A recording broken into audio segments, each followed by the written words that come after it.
Raider. What's up, everybody? Welcome to the Loud Spot. I'm your host, Sebastian, right out of Oklahoma City. I am hanging out with Sean and Mike. This is actually the fourth time the Ghost Town Rebellion has been on the podcast, and I love it every single time. I love the band, love you guys, and I know the name down there says Ghost Town, but it's the Ghost Town Rebellion out of the Sacramento, Northern California area. What is going on, dudes? First of all, I gotta say that intro was epic. Yes, it was. Incredible intro. That was very, very lively. I loved that. We're doing really good. We're doing good. We're doing good. We're just winding down the very interesting 2021 year of performances, releases, and what else is going on with the Ghost Town Rebellion and Sebastian on the Loud Spot. Look, you know what? I'm not going to complain about 2021. Honestly, I mean, concerts have came back. People are starting to do cool things. And it's what's really neat for me as a podcaster, because I started in 2020, right? You don't really see how big some of these bands really are that I've interviewed until they start doing shows. I'm like, oh shit, they were on my show. I'm like, damn, that's kind of cool. You're just saying it. So 2021 has been a very good year, and you guys have been like killing it this year, man. Yeah, it's been a good year. We've had how do you say it's been a good year and it'd be 2021? You know, it's been nice. Yeah, we haven't been as busy as we normally were prior to COVID. Sure. But I think we've had the best shows and performances that we've ever given as being in a band this year. We played in some big stages, played in front of a lot of people, and we had a really good time this year so far. That's probably, you probably put more, not that you put less effort in before, but you probably put more effort in now. Now that you're able to do shows, you're like, we got to go out there and kill it. Like these have to be good. Yeah, you have to make these good. Yeah. Yeah. Are you having any trouble at all getting people to come to the shows, or are they pretty much they're showing up? They're showing up. That's awesome. People are ready for shows. Yeah. I saw a thing on Facebook on your page. Did you guys do something with Malcontent or play a show with them? The band out of Vacaville. We were supposed to do like an intimate show with them back in July, but ended up getting canceled because we had a COVID scare within the group, actually. So everyone was clear, nobody was sick, but we had a COVID scare. So we ended up having to back out of the show, and then it just got canceled altogether. We're still planning on doing something kind of like where we're supposed to be at Puss Cavern Studios, and we were going to play, they were going to play, and then we have charge $20-$30 a head, and there'd be 60 people there, and then we would do a live concert and get recorded and filmed all at the same time. So that was back in July. I think that was the only week of shows we actually had to, or anything we had to do this whole summer cancel wise. That's what we had to do. That's not bad then. So how many shows do you think you did? I guess over the 2021 summer. I can't believe it's already almost freaking, it's winter and Christmas is right here. It's what the heck just happened to summer? It was just warm. You know what I'm saying? Right. To me. But did you guys do a lot of concerts in during the summer? I don't know if we did a lot. I think we just did a nice handful, actually. I think we played 20, 25 shows since April, May of this year, since we were able to go back out and start performing on a regular basis. We just kind of were being very picky and choosy. Yeah. Most of them we were requiring to be outside. Very few shows we actually played this year were actually inside, just to try to be health wise and safer and be more comfortable. And it just took us a while to actually even get used to being on stage again after not being able to do it for 15 months. Yeah, man. Did you have to stretch out your vocal cords? Yeah. Mike and I we hung ourselves off doors and in bathrooms and did handstands before we stretched the neck out. And all that stuff. So. Dude, you have to, I mean, if you don't sing, it's like a muscle. I don't know if it's a muscle, but if you don't sing for a while, don't you kind of lose some of your voice? Yeah, for sure. I mean, you got to think it's like this. The hardest part about that is your instrument is a living thing that if you don't keep it moving and practiced, it's gonna kind of fade away. Mhm. It's gonna just forget how you do that. I sing all the time, and I haven't gotten any better at all since I was like 5. I've never We'll gotten start any some better. lessons. We'll start some lessons. Yeah, we'll do some lessons Ghost town together. lessons. Yeah, Exactly. I think. Go ahead. Oh yeah, no, you know, as Mike was saying, you know, your voice is an instrument and it's muscle memory, and you got to warm it up, and then and a lot of people don't realize after you get done doing a performance, the smart thing to do is also warm it down. The muscle, like, you know, like humming and just kind of like doing some scales after show, kind of because then your muscles and everything are all tight. They kind of like have to warm them down. So I'm happy you guys are still staying strong. I'm surprised. I'm really surprised. This is episode 217, and I think most of the bands I've interviewed, I think they're all still together. Nice, which is awesome. That's good to hear. Yeah, it is. It is. I think honestly, I think people are just when concerts opened back up. I think people got excited again, and instead of starting new bands, they just went back to the bands that they hadn't started before COVID. They decided to go back to concerts. As long as they're still going, that's all that matters. So have you guys just stayed primarily in Northern California through this time frame, or have you ventured out at all? We didn't really do too much. We kind of stayed within a 400 mile of Sacramento. So 400 miles? Yeah. Well, I mean, you go 400 miles north, aren't you in Oregon? Pretty much. We just kind of just did like the Tahoe. We did one in the ocean. We did, yeah. No, just kidding. Well, Pacifica. Yeah, we were on the coast. That's the Bay Area, isn't it? Yeah. Yeah, that was probably a cool show, man. Yeah, we did a bunch of festivals this year. We played up in Tahoe. We played up in Blue Mountain Resort. We did a Mountain Vibes Festival. We did Truckee Thursday. We played. That's Nevada area. So yeah, we kind of just stuck to the mountains and the Sacramento and Bay Area. We didn't really go any further than that. Okay. All right. Cool, man. We kind of decided to venture out digitally. Yeah. That was our whole. Well, that's kind of the way we kind of kept it going throughout the whole of the main, first hit of COVID and everything. Is just like how do we continue to release music and stay relevant, without doing our normal thing, which is playing constantly. So like we really had to reinvent kind of how we go about things, and we found out that we can do videos.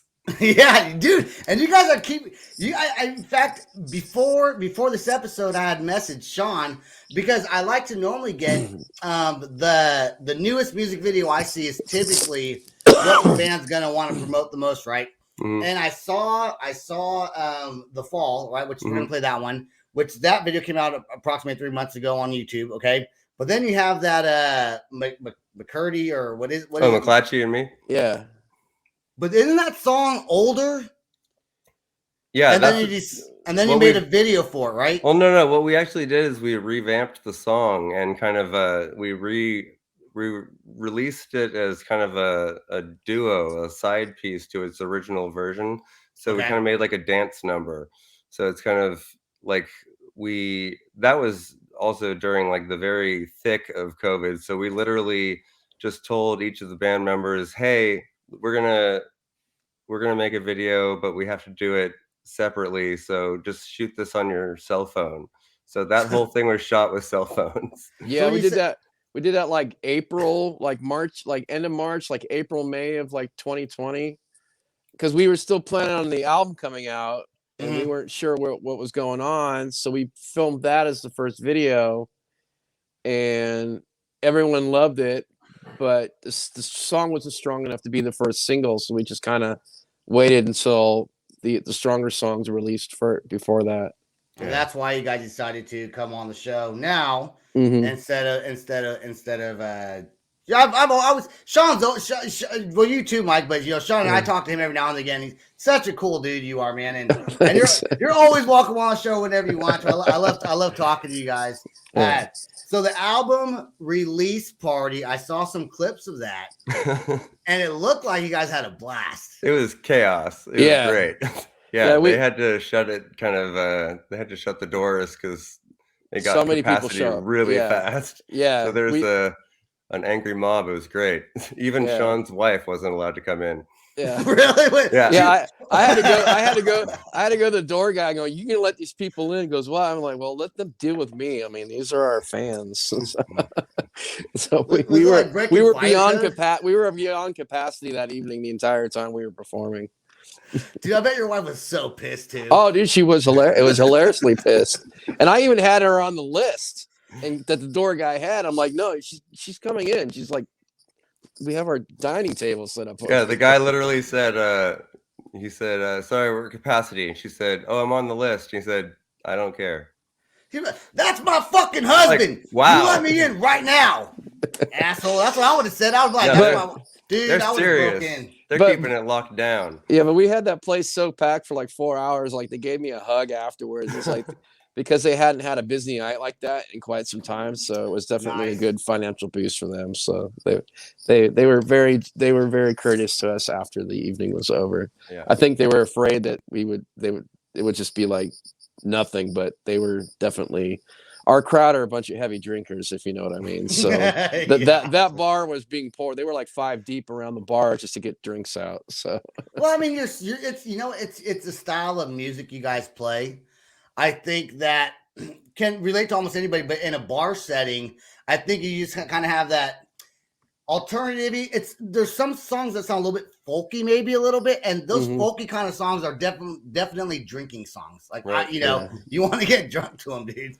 Yeah, when we're playing in a bar, people really kind of get on board with that. Yeah.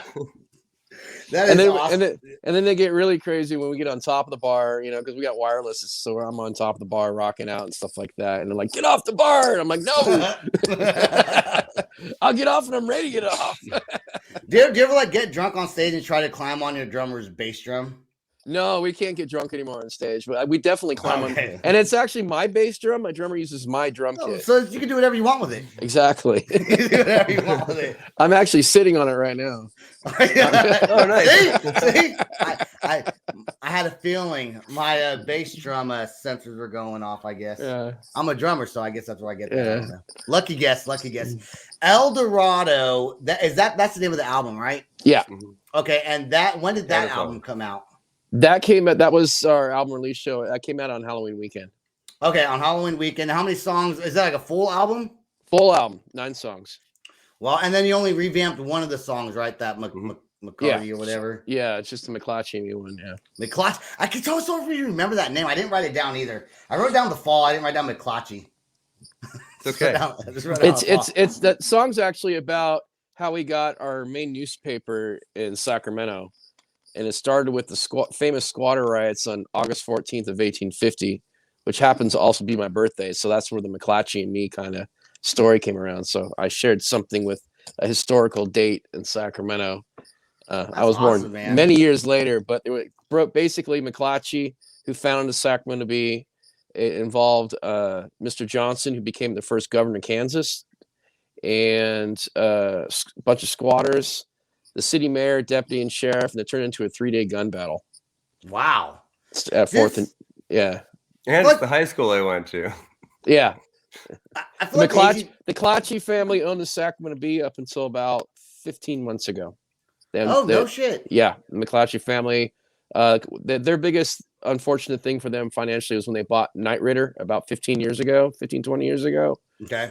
Which was the second largest newspaper publishing company in the country. And with print media being what it is, with advertisement and just all of that funding going down and down and down, they eventually just ended up selling the newspaper itself. So I feel like the 1800s, there's so many cool stories that happened in the 1800s of weird gun battles and history in itself, that it was just I wouldn't say a very cool time period, because don't think I'd want to have lived during that time frame. A lot of vigilantism, to be honest. Yeah, man. So it's cool to go back and learn about those kinds of things. All right. So the song "The Fall." What is this song about? Mike, you want to let them know what the song's really about? Do we talk about what this song's about? I think the song. Even the fake version. I can tell you this. This song is about some recent events and just kind of we've spent a lot of time writing about history, and we decided let's take a song and do something modern, because we figured that there was a lot of history kind of being made that was just kind of changing the way that everybody was acting and reacting to each other around the way. And we wrote this song about kind of the unrest that came along with that, and how if it is going to work out in the end, it's only going to happen if we do it like together. So it's all about kind of having a positive, getting together and trying to make something happen in a positive way. That's cool, Sean. Don't you work is it downtown or Old Town Sacramento or downtown Sacramento? Yeah, I work. That's my whole area, downtown, Old Sac, around the state capitol, all that. So you're around history all the time, then, huh? All around it, every day we make new history. Does that help inspire your music, being around that kind of career? Oh, absolutely. I mean, this whole album is all about that. Historically, metaphorically, and what we kind of went through, even to just put the album out. It's kind of like the concept of El Dorado. If you even historically talk about it, and how the conquistadors came looking for El Dorado, gold or whatever it is, and El Dorado to us is just about being positive and moving forward. And plus, it's also we share a fire alarm. I don't know. Sorry. Is that a fire alarm going off? That's my cat. Sorry. Okay, all right. Sorry, Sean. I was like, don't die. And then Sacramento borders El Dorado County, which is Placerville, and we do really well up in the county up there, and so it's just kind of like of everything. And then the fall itself was just like what Mike said. I think what we went through 2020 and what we as songwriters and documenters of the time period, we were just kind of like, there's definitely like what Mike said, just like we need to all come together and move forward, include everybody, and not just constantly look to ourselves and think we're the only ones that matter. There is definitely a certain faction that has always been looked down upon, unfortunately, and their voice needs to be heard, and that's what that song's about. I like how you said documenters of the time period. That's kind of a cool segment. All right, let's check out the music video for The Fall right now. Here we go. Enjoy.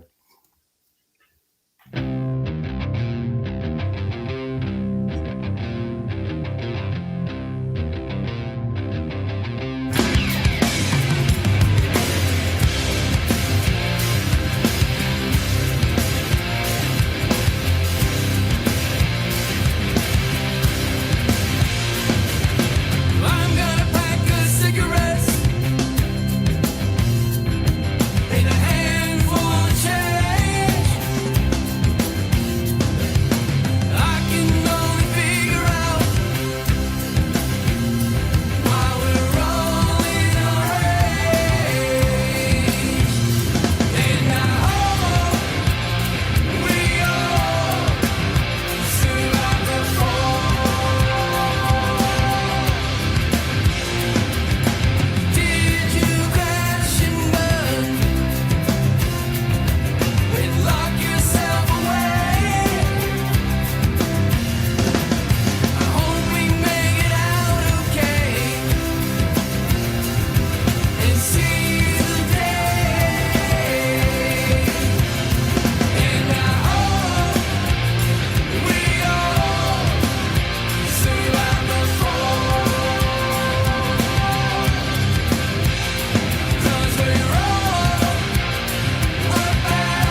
to change the world.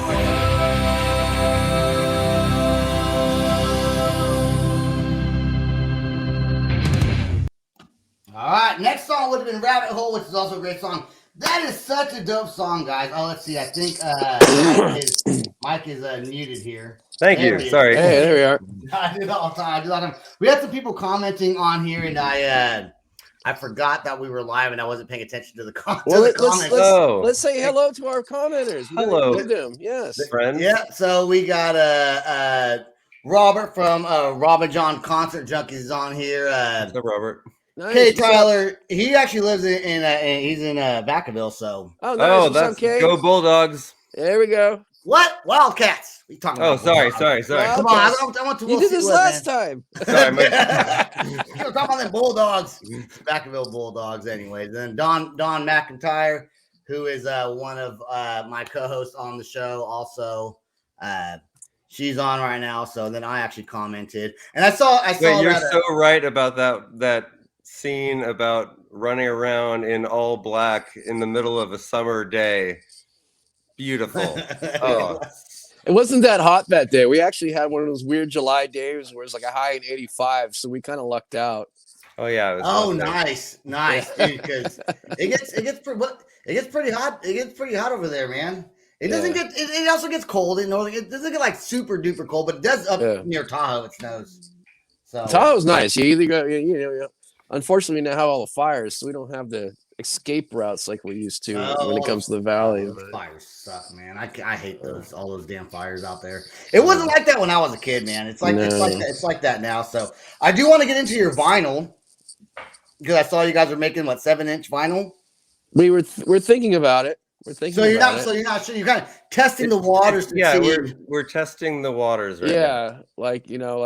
It's like very expensive. Have record players. The people have record players, or or collectors in general. Like I have one. I mean, so if we put out a vinyl 7-inch for $20 sales, would people buy it and make it something really special with some cool artwork and stuff like that? So I've always wanted to. I've never owned. I mean, I've had CDs of my band, and I'm a big vinyl guy. I've always been a big vinyl guy. You just want to have some cool psychedelic or clear vinyl with have an old school vinyl sleeve where there's information on there, maybe a pull out with a cool insert and band sing hello, lyrics to the song, or it's stuff like that most people these days. Key to Narnia. Yeah, exactly. It is our secret key to Narnia, and that's what it was for me when I got a new record or a CD, even cassette J cards. It's all the cool pictures and stuff that you have inside there, and you're looking at it, and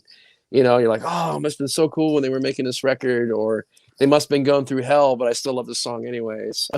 If you guys make a vinyl out of this record, I would definitely be interested in picking one up. That is for sure. And I think I always switch my favorite songs that you guys have. I always kind of switch it around. I think The Fall might be mine. It's such a great song, man. It sounds fantastic. I'm happy we played. I'm happy you guys were able to share this song on here.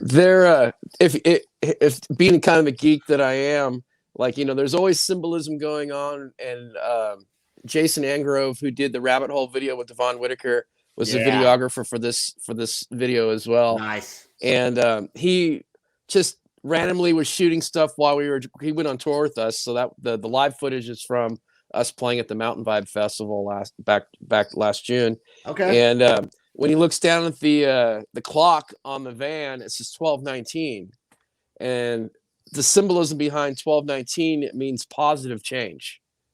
Oh. And I'm like, that's just the most. And it was just randomly coincidental. He actually filmed that section and put that section of the song in there, and that's what the song's about. It's about positive change. Yeah, man. So if you're a nerd and you look up what 12:19 means, it means positive change. I am actually going to look that up because I am a nerd, and I will look it up. Are you guys planning on? He wasn't just showing our crappy radio. Yeah, that is the boombox in the van. That is our tour van, and that's how we loaded up. We did the actual Tetris with the beds going down. You can slowly see the van like weight wise go down. Not hydraulics. Yeah, that's not hydraulic. That's just the weight of the gear, and that's pretty much how we travel sometimes. And then, of course, we had Eddie, who played last summer with us on a lot of the shows because we were playing some big events. So it's nice to have a third guitar player and a keyboard player. That's awesome, man. Are you planning on coming out with any other music videos for that album? Yes. We do have one more in the works. Maybe a third video, or we have a third video. A fourth video works that we plan on doing. It's just time, money, and energy. We just kind of like we just got behind in our scheduling, but we're still planning on doing like a big premiere video for the You song that's on there. So that would be. We were trying to do that before the album came out. We just kind of ran out of time to film it. So we're still planning on doing some really cool theatric night scenes for the song You. That'll be the next big video we're doing. I cannot stress to anyone that listens to this to go listen to the full album. You can stream it on all the platforms. Check out the music videos, the creativeness, and the songwriting and the videos. And just the structure of what you guys put out there is just so it's so professional sounding, and it sounds good, and it rocks, man. You don't have that normal, typical Northern California rock sound. It's different, and it's just good. I love you guys coming on the show because you're such great people to have on the show, and your music. If you guys sucked, hey, you want to be a co-host on the next show?